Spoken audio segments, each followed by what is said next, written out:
I stared at the numbers on the slip, heat crawling up my neck. 75 cents. That was my value after years of work, after pulling this company from the gutter. It wasn't a mistake, it was humiliation, deliberate and sharp. My so-called boss leaned back in his leather chair when he handed it to me, eyes gleaming with the kind of cruelty men use when they think they've already won. "Market's tough," he said. "But don't worry, stick around, something better might come." I didn't respond. He thought silence meant defeat. It didn't. It meant calculation. Years ago, when I joined the firm, I admired him. Sharp dresser, silver tongue, a man who claimed loyalty mattered more than profit. He'd shake your hand and look you in the eye, and you'd believe him. I did. I believed him when he said we were building something together. I believed him when he promised, "Your sacrifices won't go unnoticed."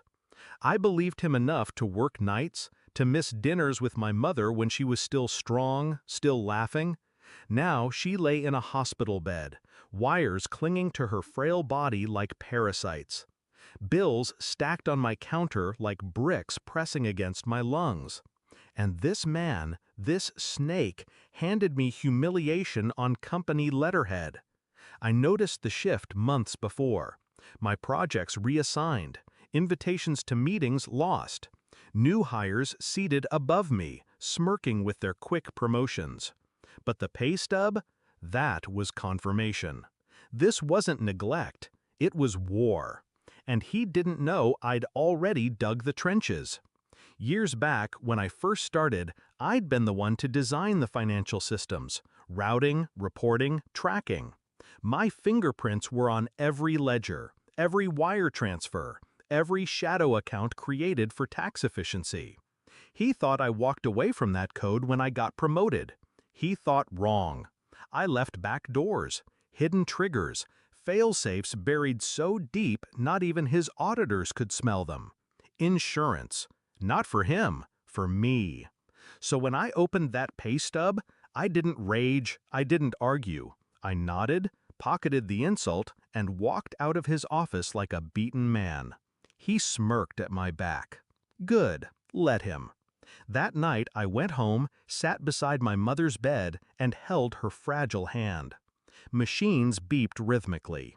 She whispered, "Don't let them break you." I kissed her forehead, promised her I wouldn't. And then I opened my laptop. It started with a trigger, a single command buried inside a routine audit file I sent myself years ago. One click and the system began to unravel. Not chaotically, not carelessly. Controlled. Surgical. Money moved quietly, in patterns designed to look like his own hand pulling the strings. Shell accounts. Offshores. Fake contractors with names borrowed from obituaries. Each transfer small enough to slip beneath alarms, large enough to build momentum. I watched numbers shift like tides. 1 hour later, $1.2 million bled from his empire into my web. The calls started soon after. First, his assistant, voice shaky. "There's an issue with payroll, some discrepancies." Then him. His voice was steady, but I could hear it, the faint tremor of a man who feels the floor cracking. "Did you touch the system?" he demanded. I let the silence stretch until it stung. Then, "I only make 75 cents an hour, remember?" Click. The beauty of a trap is timing. You don't spring it too fast.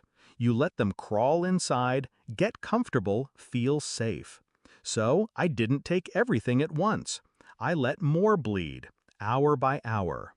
His safety net shrinking while he scrambled to find the hole. Each morning I showed up to work, face blank, tie straight. He avoided my eyes now, consumed by panic. His swagger cracked, his voice sharper with everyone else. I watched, waited. The confrontation came sooner than I expected.